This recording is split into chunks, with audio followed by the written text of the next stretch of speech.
Welcome,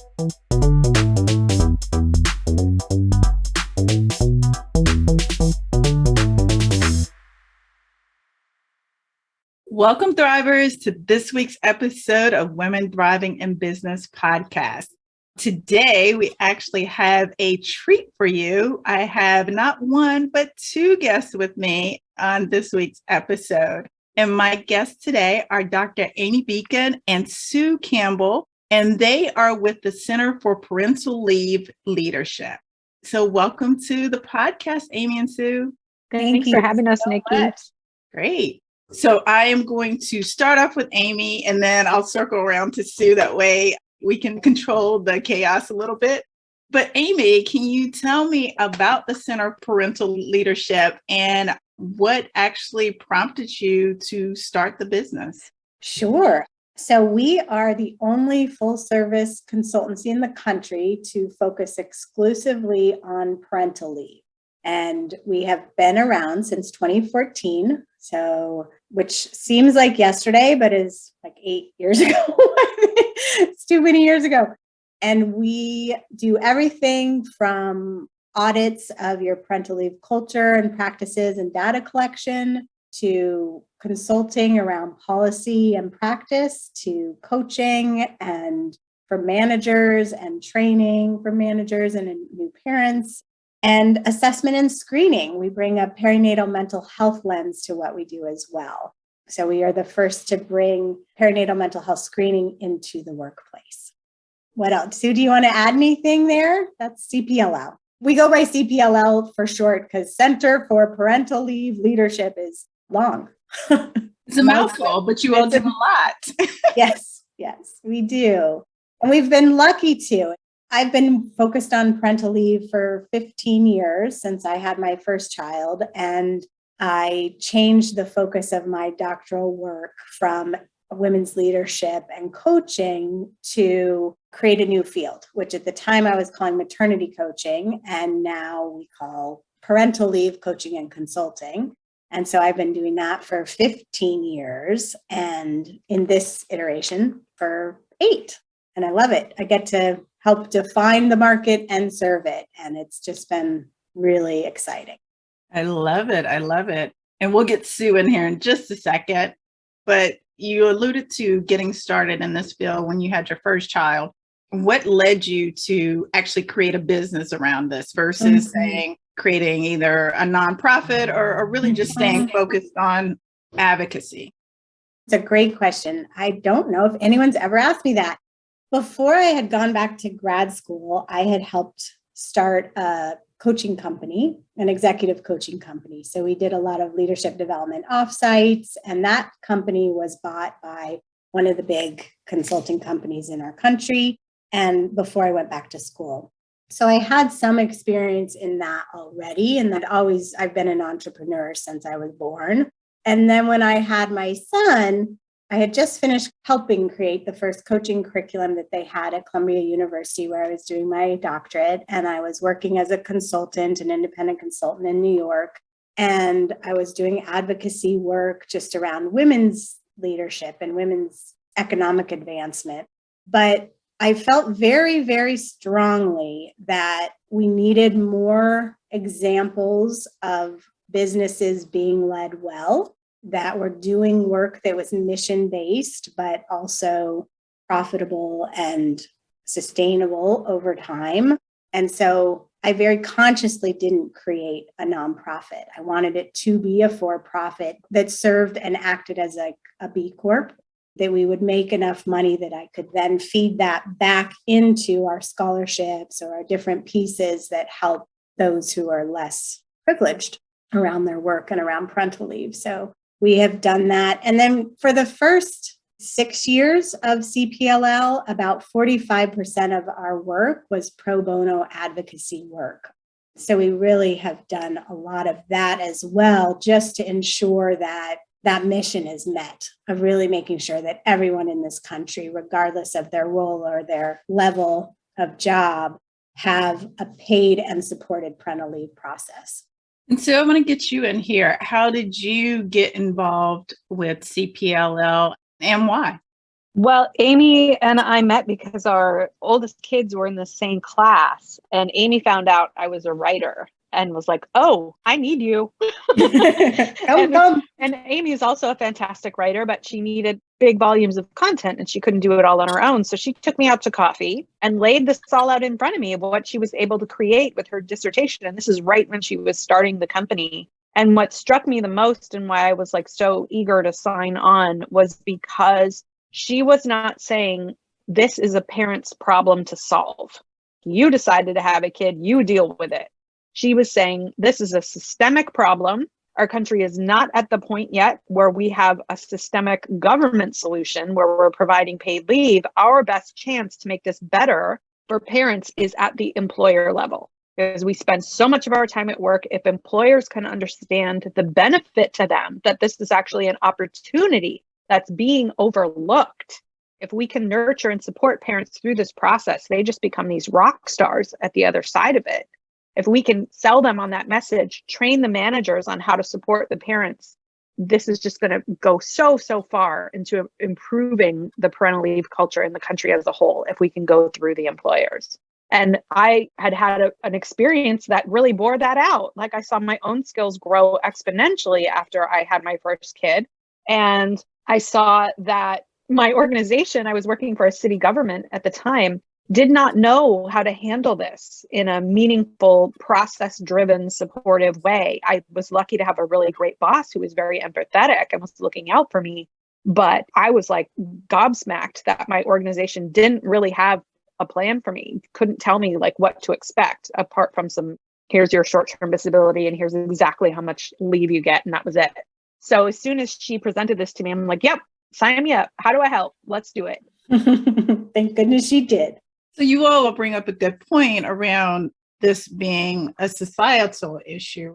Can you talk about why that is? So what are some of the statistics around the issues related to lack of parental leave, and why should everyone care about it? So you, like you said, a lot of people are like, I don't have kids, or you chose to make that life choice. Why should companies, why should people who don't have children, why should society in general care about parental leave policies? Should I start, Sue? Yeah, you got the stats memorized. Well, I think where I want to start is just by making sure your audience knows that we are the only wealthy country, and practically the only country, I think there's 6 others at this point, in the entire world that don't have a federal paid leave solution. So a lot of people think that FMLA is paid leave, or that people have paid leave already in this country, and they're in for a rude awakening when they become a parent or their child becomes a parent, and they're like, whoa, I thought you had paid leave. So there's paid leave, and then there's practice of how we interact around that time frame. So I'll stick with the paid leave part for a second longer. In our country, we have 25% of birthing moms going back to work within 2 weeks of giving birth. So that's 25% going back within 2 weeks of giving birth, because they are financially unable to stay out longer. And so what that does for our country is we have millions of people going, there's 4 million babies born a year. So 25%, that's 1 million moms a year going back within 2 weeks of giving birth. So they're healing at that point. Their newborn is in a who knows what situation that newborn is put into in the absence of their mother being back at work. That family, any older children, any relationship with a partner, all of that is put into a stress point, into a vice grip of trauma. And that's how we're starting our families in this country. And that's how we're starting our working parenthood. And so when you think about that transition from a person to a parent to a working parent, what we want in this country is to have that be a strong and supported life transition, so that we have working parents who are able to show up in their work in all the ways that we need them to. We also want strong families. We want strong relationships, less divorce, healthier children, less death rate. The maternal mortality rate is abysmal. And when you start talking about Black women's mortality and mental health rates around birth, it is 3 times as bad as white women. So there's so many different issues that can be addressed during this time frame. The first one that companies care about is retention.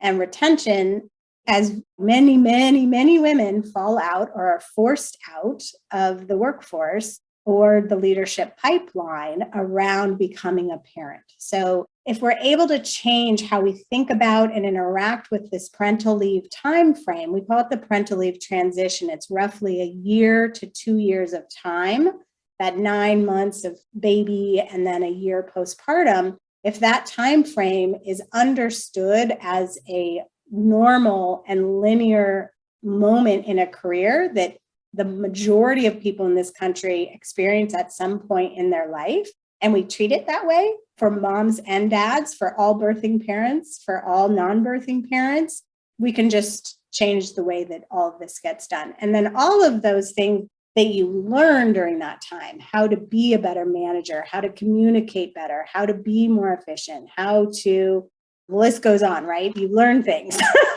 All of that, you bring it back into your work. We're missing out on capturing all of that development and growth with the way that we have things. Instead, we're just feeding that trauma. That was a long answer, but a lot to say there. Yeah, I mean, I think that's super important to understand. When I think about having to go back to work after 2 weeks, I mean, how do you find childcare in the midst of, there's a stark shortage of childcare providers? How do you even get to that mental place of, can I find a childcare provider and then can I trust them? And now I have to leave my child. And I mean, I think it's very unfortunate that we have 25% of parents who are in that space. And I am just talking, that study is on birthing moms. It's not the dads, because it's specifically showing the healing. Like your body is in no way ready to go back to work if you've just given birth in 2 weeks. You're not even close, let alone your mind and your heart. Right. And so when you're talking about parental leave, it incorporates or encompasses, I'm assuming, birthing moms, adoptive parents, dads, other parents, however you become a parent. You really are advocating or hoping to create policies that support anyone who's welcoming a child into their family. Absolutely. Any way they form their family and any age of that child. Like we talk a lot about babies in this country, but a lot of people become a parent later. There's a lot of kinship parenting now, especially with, I read a horrible stat this week about the number of children who have lost parents and are orphaned because of the COVID, because of the pandemic. And so those new parents to them, also in many places becoming parents for the first time. It might be an aunt who's taking over. There's an adjustment period that just needs to be recognized so that when that person goes back to work, they can go back to work fully, right? Like it's And I just want to put in a plug for the gender piece of it too. When I came to this work with Amy, I was like, look, can we just fix this for the moms first, right? Can we just help the women first? Because they've been so under-resourced and in so much pain around this. And what I came to see and realize is that until we make this a wider issue and include men or any gender identifying criteria equally as likely to be welcoming a child into the world and needing time to bond with that child, until we enable everyone to be a caregiver, we're going to penalize women who choose to give birth in the workplace. Because in the back of your mind, when you're making that hiring decision, you may not even be conscious of it, but you're like, oh, is she going to go out and, be gone for 3 or 4 months? Well, then I'm not going to give her this opportunity. But if that's off the table and anyone could go out, even a person who has an aging parent to care for, and they're likely to become a caregiver, right? We need to destigmatize caregiving so that we can enable everyone to have a level playing field at work. I love that idea because, like you said, it normalizes it for everyone. And it doesn't single any one person or any one type of person out to say like, oh, they're likely to have this life transition. Like everybody is expected to have some type of life transition, and the policies can accommodate that. So you talked about this challenge around retention and maybe even promotion, particularly, we're talking about particularly for women at this moment, but equally applicable. What else are companies concerned about? Because, I guess my question is, why have they not to date implemented, I'm going to say family friendly policies, right? So why now? Why is this imperative now? What are you seeing from clients, potential clients, that they're really interested in taking this a little bit more seriously now? Yeah, I think the short answer is that for any woman becoming a parent, this has always been an issue. But the pandemic took the blinders off for a lot of people of it being an issue. So that's one thing. It also changed the expectation of the parent going on leave. So there's a demographic shift that's happening, in part generationally, and I think in part historically, just because of what we're facing as a country, that now employees won't tolerate it anymore. They're like, no more. I need this time. I expect this time. My priorities have shifted. I have them in better alignment with my values now. And I am not going to lose this critical, important time in the formation of my family. And so the employers are responding to that and realizing, we can't hire this good talent, let alone keep them, unless we offer this as a baseline. And paid leave is a baseline. And then there's how you interact around that. Meaning, are your managers trained well? Do you offer coaching? What other ancillary services and supports do you give to your employees across the board so that they can navigate this time well and clearly for the company and themselves? Are there particular industries that are specific industries that are particularly open right now or are entertaining the conversation versus some others? Yes. Tech started all of this years ago. So the big tech companies started it, thankfully.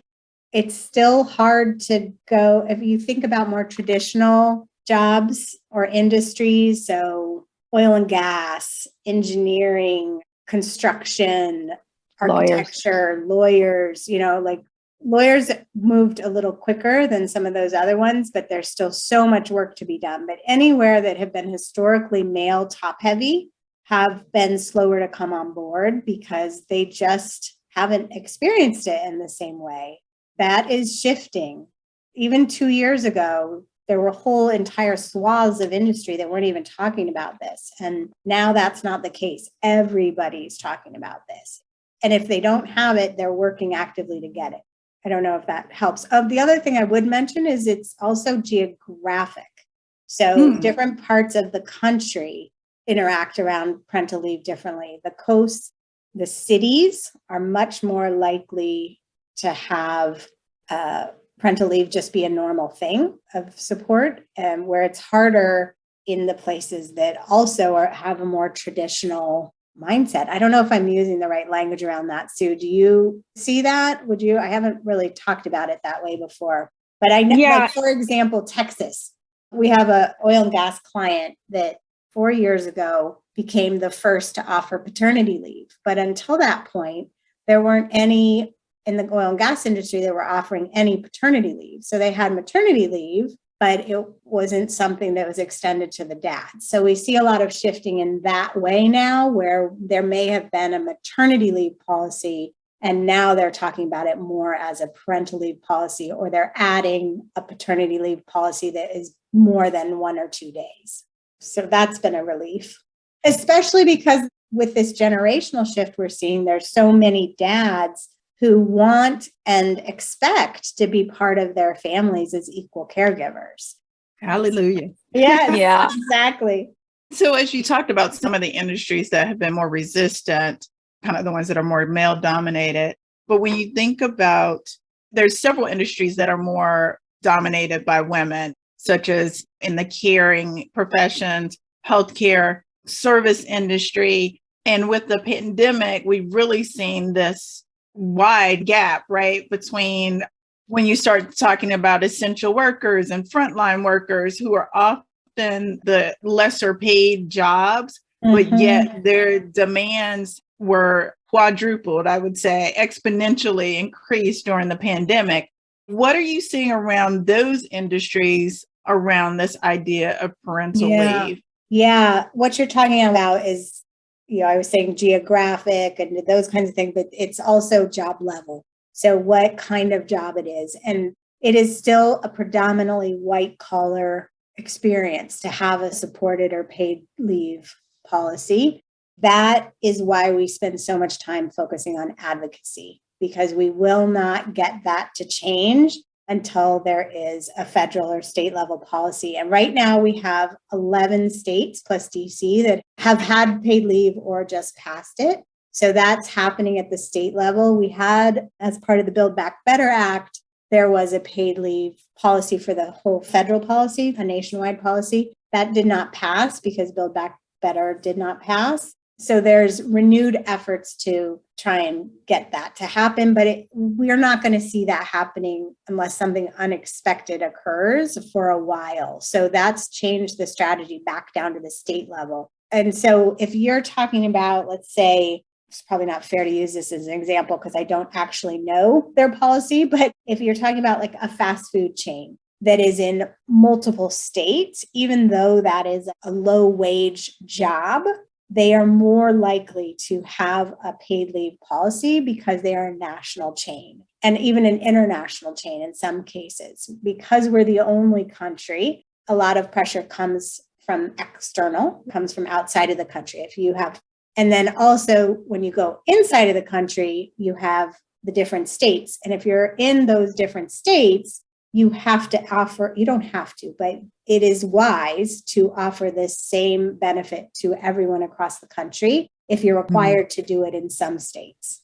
And so we're seeing much more of that happening now that we're getting more momentum around the number of states requiring paid leave of their employers.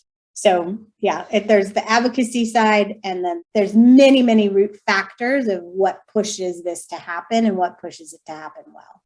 And so what would you say to small business owners or medium-sized business owners who would say, well, paid leave is going to increase the cost of paying employees. And so I'm not in favor of that. What is the answer to that? Or what is some of, so there's multiple answers, right? But how do you help them get behind this idea of either state or federal level requirements for this type of leave?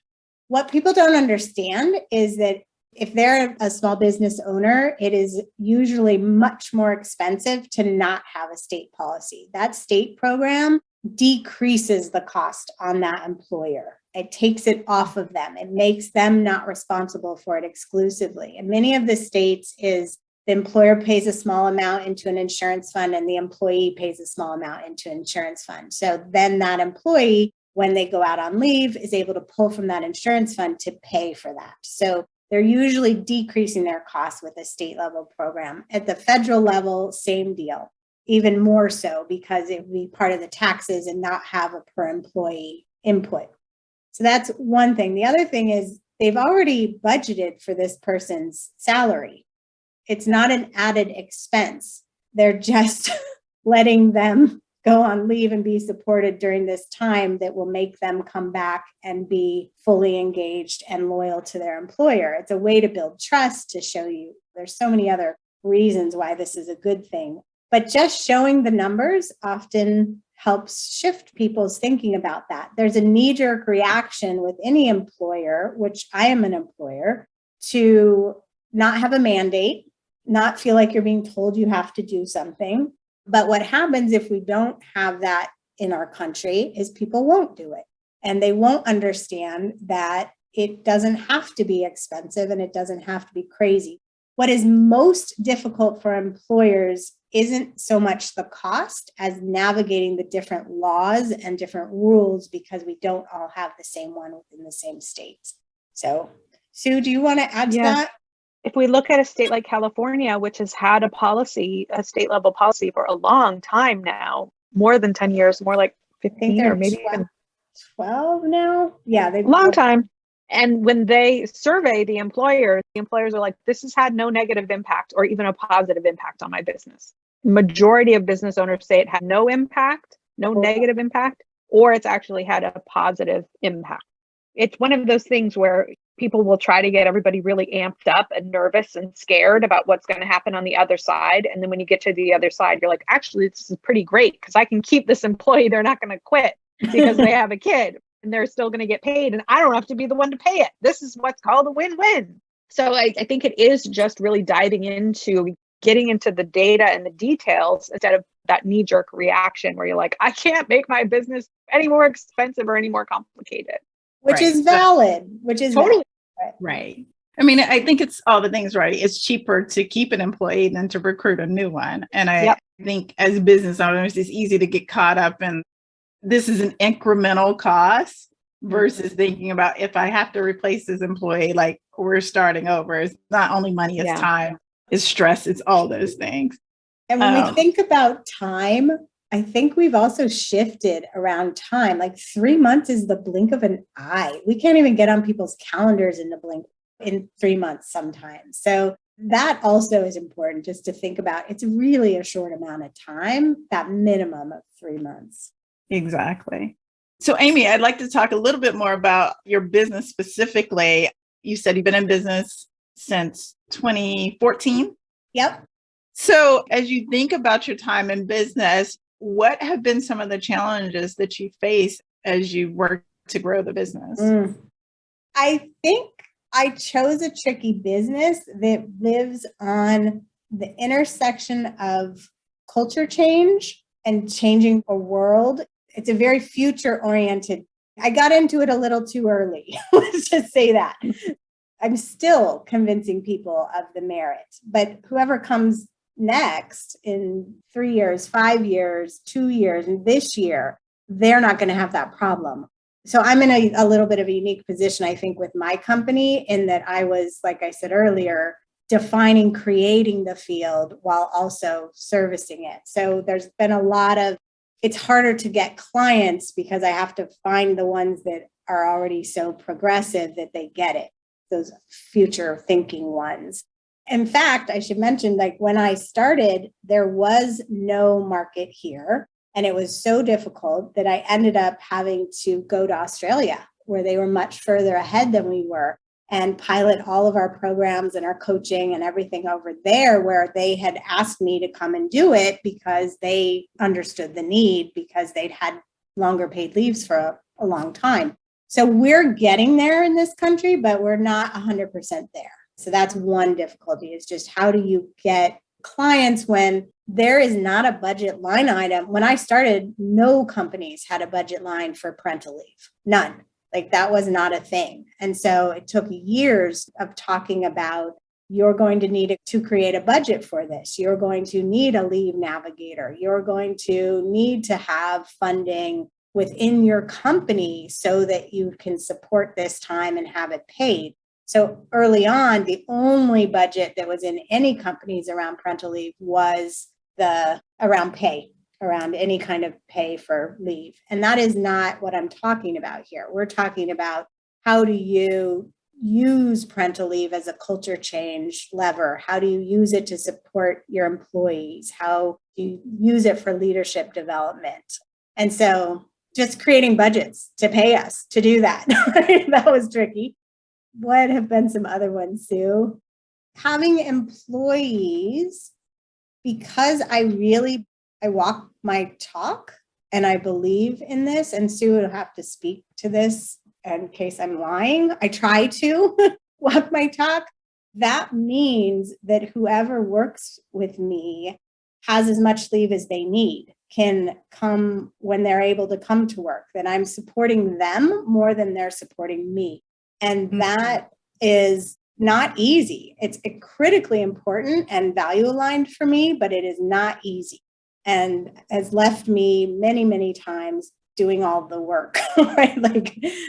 And so that's just one thing I think any entrepreneur faces. But for me in this field, it's like ratcheted up a notch, because I don't want to also be not in alignment with my value or being seen as what is the right word? Hypocrite. Yeah, a hypocrite. Exactly. And I think another challenge has also been, and it speaks to Amy's first point, knowing what to focus on and how to package it in a way that employers understand. So we've had to be very flexible. And even though most of Amy's work is around practice, we've really had to come in and meet people, which is policy, and then grow them into the idea of, okay, great, you've got words on paper now. How are you going to support that in a meaningful way in the day-to-day?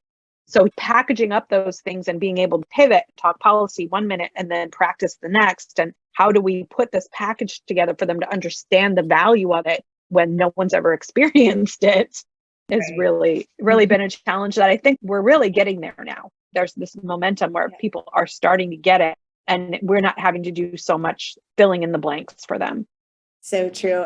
Every single client we had for years, probably until this year, was a reinvention of the wheel every single time, which was, I just took as a growth opportunity of really like, okay, if we're going to define it, then we need all of these experiences to understand how it's being experienced and what helps different organizations in what ways and maybe at different times.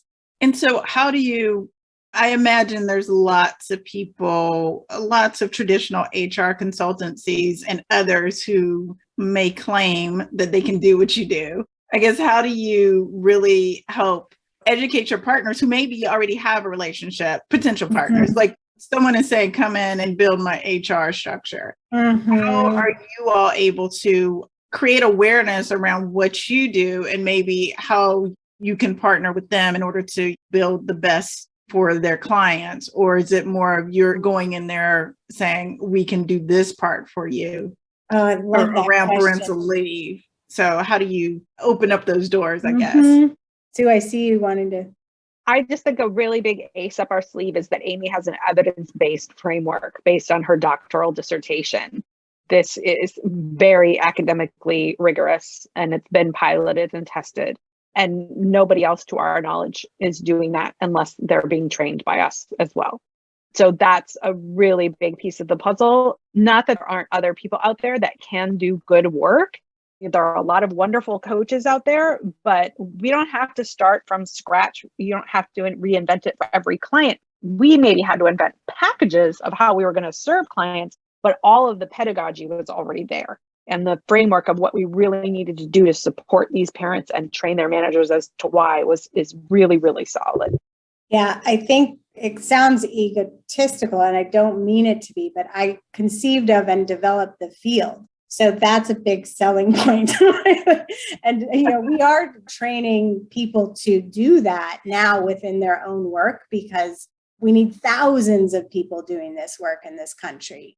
So we did this year in March, we started our first Retain Parental Leave Coaching certification program. And we have 32 people right now who are training up in that. And what I hope to do and plan to do is have our products and services define the field and be the things that everyone out there will come back to, have that strong evidence base, to have the tried and tested assessment tools and, all the methods and all the different things, so that they're bringing their special sauce to it in their work, but it really is built on this foundation. And that comes from my work in the 90s was around executive coaching. And so executive coaching, also what happened was people started to come into it and then it got really diluted and nobody really said, oh, this is what really works. It was like the cart came after the horse or came before the horse or however that works.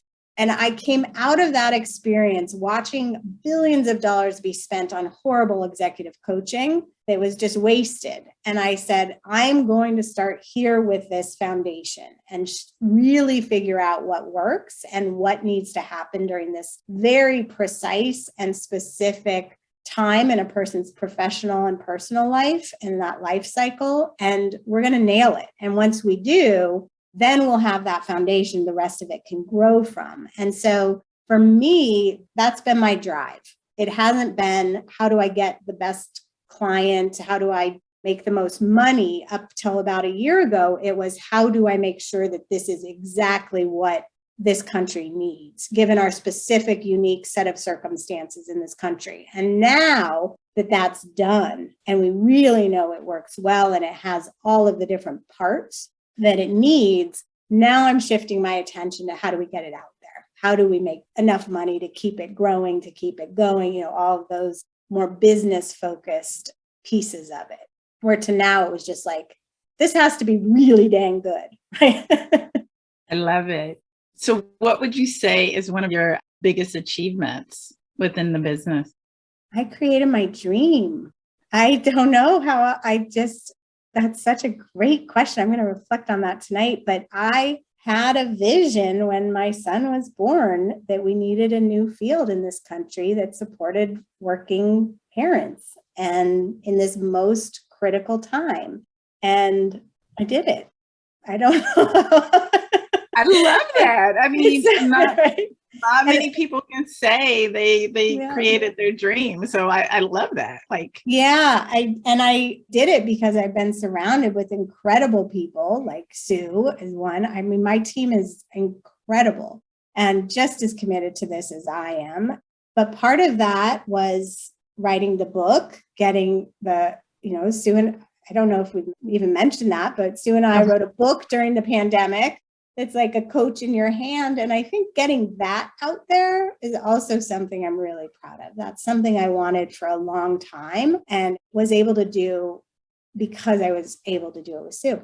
Yeah, the book's called The Parental Leave Playbook, by the way. And I'll just put in a quick plug for another piece that Amy has developed that I had very little to do with. It's called the Parental Leave Transition Assessment. So this is the first scientifically, academically rigorous assessment tool for the parental leave transition. So parents can look at, what are my assets going into this situation? What are my liabilities? Where are the things that are on the edge where they could go either way? How do I prevent them from becoming sabotages and instead lean them towards assets? It's an incredible report that you get at the end of it that you can use as a tool to way more effectively plan your parental leave because you know what you have going for you and you know what pitfalls to avoid. Yeah, I'm a big qualitative and quantitative junkie. I love data, and I think it's really important to not just have one or the other. And so when you're doing coaching work, one of the things I loved about executive coaching work were some of the really strong assessment tools that you could use around that. Maybe it's a really good 360 tool or, something like that.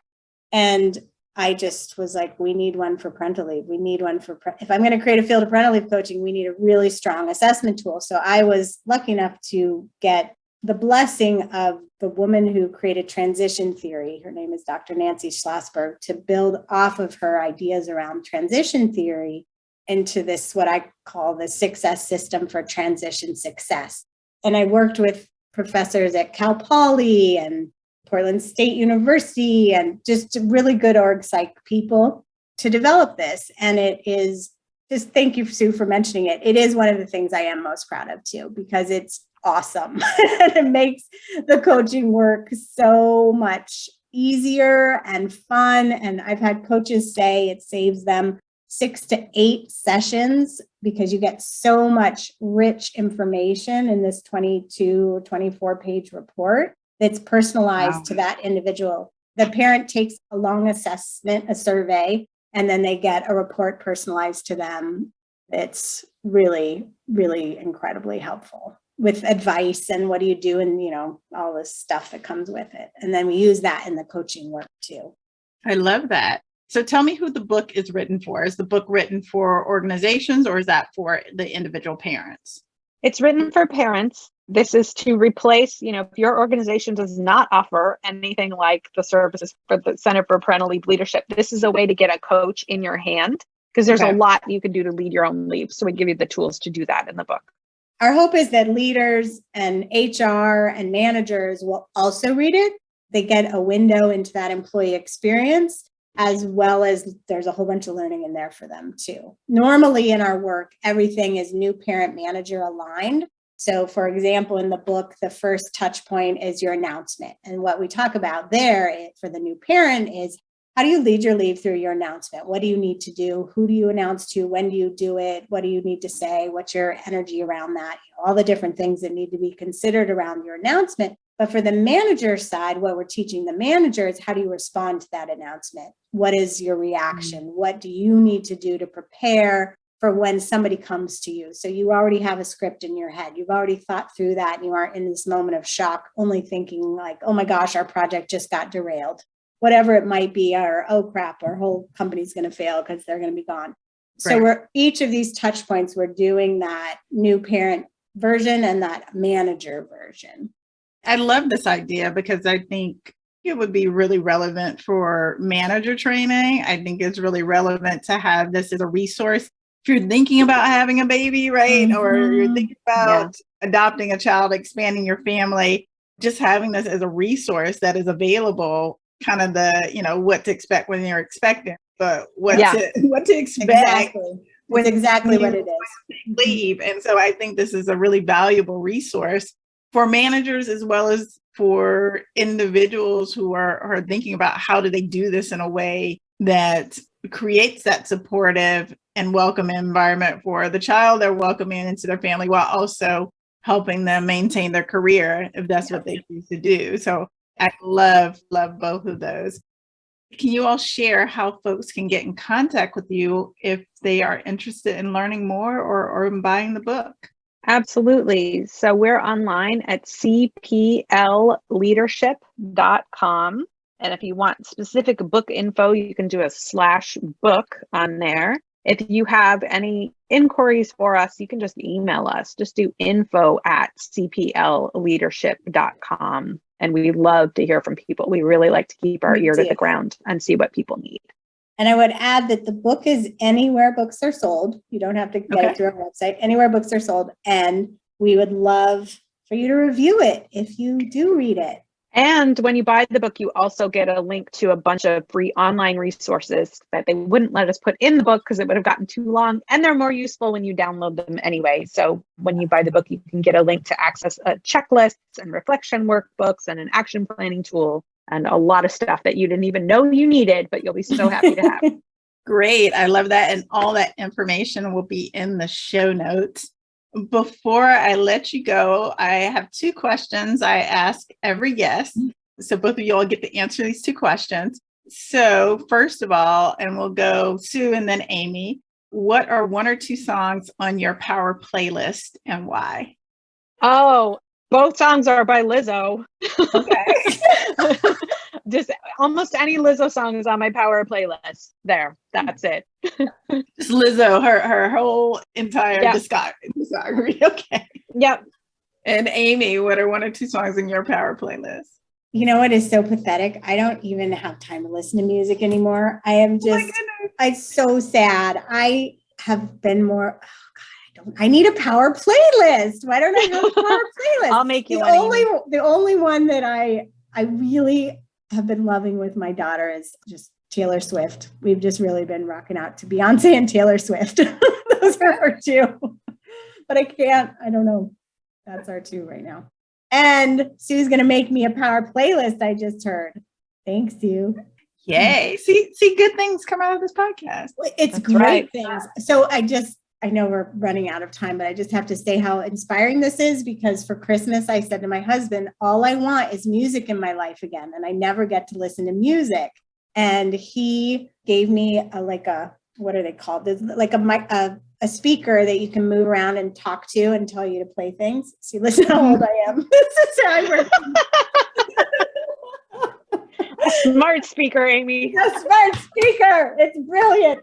And a Sonos, that's the word I was looking for. The Sonos. Okay.